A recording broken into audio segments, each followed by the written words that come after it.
Hello everyone, welcome back to another Ableton tutorial. Lovely to have you here. Big shout out YouTube gang, big shout out Patreon gang. As always, massive thanks to these awesome folk on Patreon supporting. The support there really makes a difference, helps me keep making stuff like this, right? Stuff like this, what are we looking at today? Well, it's a very moldy, old, grey, autumny day here in Utrecht today. It's hailing a little bit actually. So yeah, I wanted to make some kind of moldy, old, nostalgic feeling, ambient type textures. But textures that we could sort of have moments of stasis, moments where it's still, and then moments where it sort of moves and does something a bit different and then becomes still again in this new position.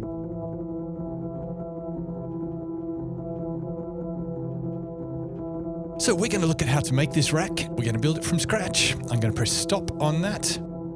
Yeah, that little delay is going to keep going a little bit. Right, let's start from scratch. So all I've got to begin with is a piano sample here. It sounds like this. And yeah, that kind of piano noodling stuff. I put up a sample pack of this kind of stuff on my Patreon. Link in the description below if you want to grab it. You can use any sample for today though. I'm using this kind of melancholy kind of piano noodling thing. You can use drums, you could use anything you want. You're adults, you can make your own decisions. Of course, the kind of sound that you use is going to really affect how this comes out. But let's build this. So I'm going to start by bringing in a new instrument. We're going to bring in actually a drum rack for this. We're going to start with the drum rack. And then on the C1 note here, I'm going to drag in a Granulator 3. And I'm going to drag that into here. And I'm going to drag my piano sample into the Granulator. Right, now I'm going to create a MIDI clip that's just going to continually play that. So I'm going to come here, double click, we've created a MIDI clip, going to put in a note, I'm going to make that go all the way like that. But what I'm actually going to do is I'm going to change the loop bracket here. I'm going to make sure I put this start back to the start, and I'm going to change the loop bracket like this. Now what this means is when I press play on this note, it's effectively latching it. It doesn't restart the note, so it doesn't give us all of the envelopes and the fade in and the fade out and stuff. It's effectively holding the note down in perpetuity until I press stop on the clip here. I'm going to right click already on the transpose here, and I'm going to map that to, let's map that to macro 1. And I'm actually going to put that down by 12 semitones because I think, yeah, we get these sort of really nostalgic textures in there. I'm already going to do a little bit of stuff at the end of this chain, a little bit of post-processing already, because that's really going to help us designing this sound. So I say a little bit. I'm going to add an OTT at the end here, but I'm going to bring that amount down to about 50%, and I'm going to bring the highs down a little bit. I'm going to bring the output here up. And I'm going to bring in just a little bit of reverb because it's a bit nostalgic in that, isn't it? So let's just add a little bit of reverb after it. What did I do? Where did that go? I want a reverb here. Yeah. Oh, I added it on one of the return channels. Let's delete those. We're not going to use those. Right, let's bring this down to something like this. We don't want a lot of reverb here. We're going to add some more reverb in some of these chains. And one more thing is I'm going to bring in a limiter. And we're going to put that after the Granulator in here. And I'm going to bring the ceiling all the way down. And I'm going to bring the input gain all the way up, so that we don't get huge jumps when we scan through this sample. I can bring, no, let's leave that for now. Right, okay, so some of the things we can change on a Granulator to create textures is to, of course, move the position around. We get different notes. Change grain size. And we have a whole bunch of other stuff we could do. We're actually going to switch this to cloud mode today. I need to press play on that again now. So this sort of creates a cloud. You notice that the shape is now grayed out. We can't change the shape of this anymore. But this is how we're going to do things today. Now, if I wanted to sort of randomize stuff, I could bring in an expression control in here. And that's going to create new random values each time it receives a MIDI note. So it's not going to be receiving any kind of random values at all, because we've just got one MIDI note and that's playing in perpetuity. We're not giving any new MIDI notes. So I'm actually going to bring an expression control here onto, it's E1. So now when I press this, when I trigger this E1 note, it's going to be creating new expression control values without having to re-trigger the granulator note. So what I'm going to do with this is I'm going to set this to random. I'm going to set this to be bipolar. I'm going to set this random up to 100%. I'm going to turn this to linear mode instead of logarithmic, and I'm going to map that over here to the position. So now each time I hit this note, we're getting a new position, which is nice. I'm going to come back to this expression control, and I'm going to turn up the rise and the fall all the way up here. So it's not going to immediately jump to the new note now. It's just going to slowly get there. Super nice. Let's rename this. New position. Let's do the same thing again, and we're going to do this with the grain size. So I'm going to get this grain size down as small as I might ever want it, which is going to be something like that. I'm going to come in here. I'm going to do the same thing. We're going to go random. We're going to go up. Yeah, maybe not all the way this time. We want this here. We want this here. We want the rise and fall all the way up. And we're going to map that over here to the grain size. So now I can hit this. And it is going all the way up. I kind of maybe want this to be a little bit less, like maybe something like this. And you can see that again, when we look at the grain size, it's not immediately jumping. It's sort of slowly moving between these. So now we have a way of making a new position and a new grain size randomly, independently of each other, without having to re-trigger the granulator note. Let's rename that. Now we're going to apply the same technique, but instead of using expression controls, let's do a couple of things using Envelope MIDI. So I'm going to bring in an Envelope MIDI device. And let's make this one do something. Well, let's already bring the spread a little bit. Oh, yeah. Let's bring the spread. Well, let's leave the spread there, and let's use this Envelope MIDI to change the spread. So what I'm going to do is I'm going to come in here, going to map that to the spread here. I'm going to come back to here. We want velocity off. And let's make this go unipolar, and let's make it go up to 100%, maybe 50% is probably enough. Let's turn the sustain all the way up. Let's turn the attack. Let's give it a bit of start time, maybe a little bit more, and a little bit more release.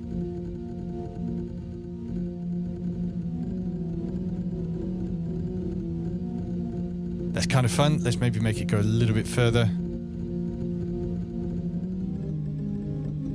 Maybe a little bit too far. Maybe somewhere around there. Let's rename that. Cool. Let's do some more stuff with envelope shapers. Envelope MIDI. Yeah, envelope shapers. Let's bring that in here. So this time, let's do a kind of turning up the variation. And let's adjust a couple of variation settings here. Let's maybe make it also vary the grains.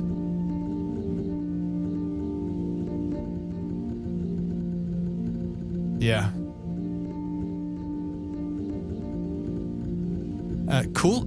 Let's connect that Envelope MIDI to there. We're going to do a similar thing, a slow attack, or sustain all the way up, velocity off, slow release.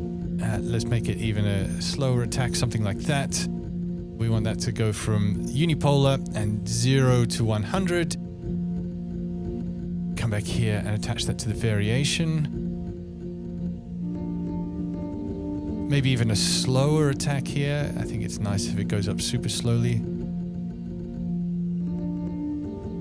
Yeah.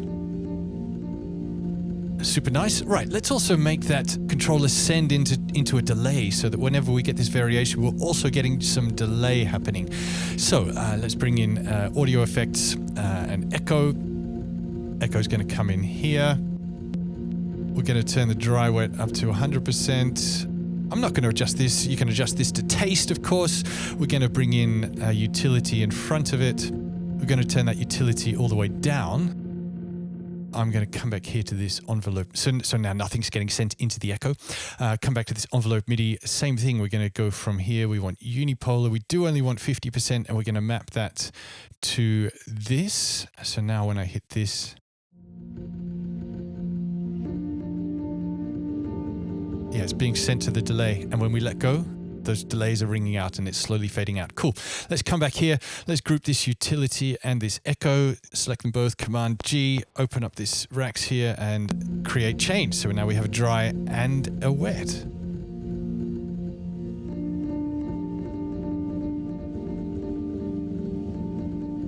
This is really nice. Let's just adjust a couple more things in this delay. Let's make it a little bit stereo because I like it when things do that. And let's just do a little bit high pass and a little bit of low pass.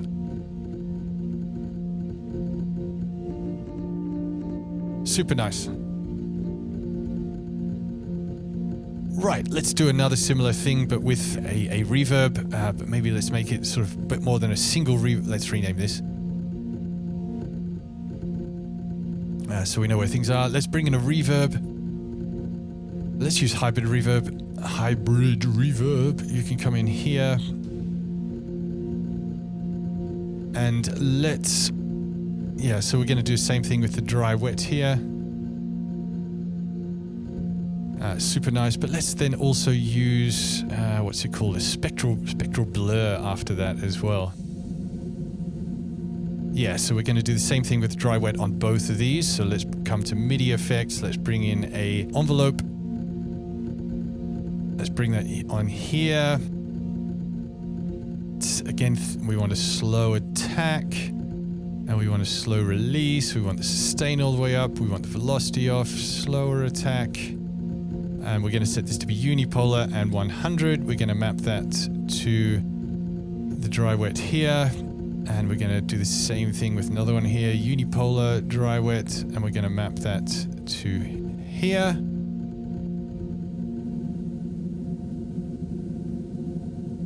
Yeah, so that's giving it kind of a little bit of a freeze effect. Verb.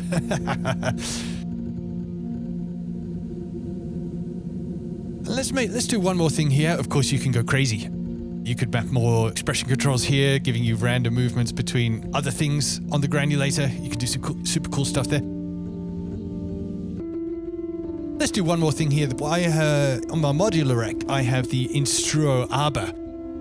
I'm not sure about the pronunciation of that. It's Scottish. I'm not quite sure, but it has another thing where you can sort of randomize the octave.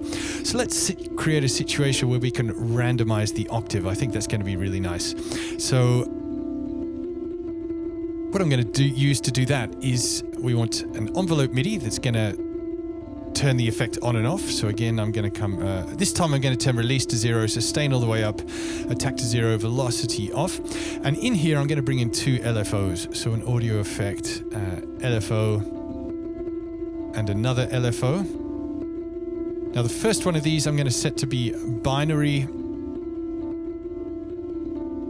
So that's giving me a random value between either -1 or +1. Now I'm going to use this to control the transpose over here. So let's map that to here. Too much. Let's make this maybe 25%. Yeah, so now we're going up and down an octave. Yeah, so now this is going, jumping either up an octave or down an octave. I also do want sometimes the middle one. So what I'm going to do that is I'm going to select this to be binary as well. And I'm going to use this one to control the depth here.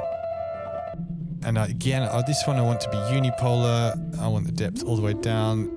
And we're going to go like this. Let's turn the rate up.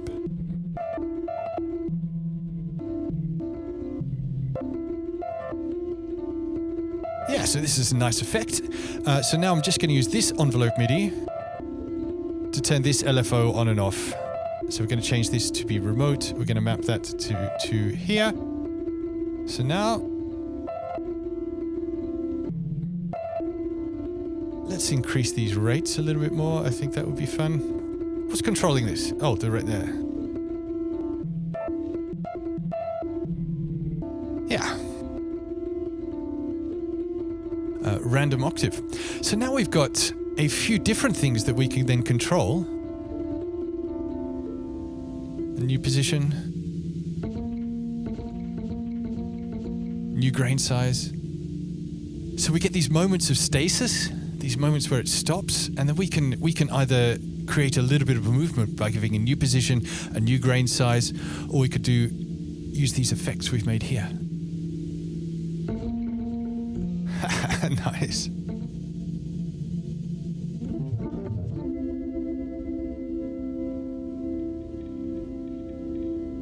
And I find it's really nice when you combine some of them. So I'm actually going to enable the record arm on this channel, MIDI monitor. No, that's going to give me MIDI monitor in. So now I can use my computer keyboard to do a new position, new grain size, and to trigger some of these effects as well.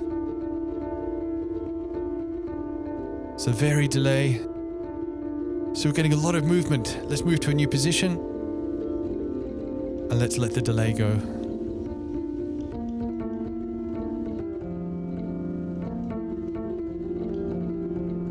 So now it's quite still, but the stillness itself has quite a bit of movement. Let's change the grain size.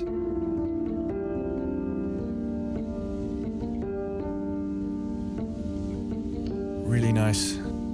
Let's make it go that little out of tuney thing.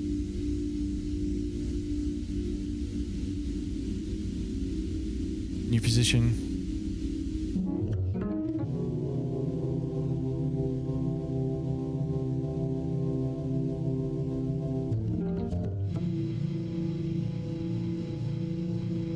So, this is the rack. You could use any sound you want in here. Patreon members can download this full project, including this sample and this rack. You can just, if you're only downloading the rack, you're going to need to drag and drop any sample that you like in here. You can try all kinds of things. Other ideas, map more effects and more weird stuff to some of these using Envelope MIDI devices. Perhaps you want to add another couple of expression controls and use that to control things like the scan function or the cutoff on the filter over here. Hope this opened up some doors for you. Lovely to have you here. I'll see you next time.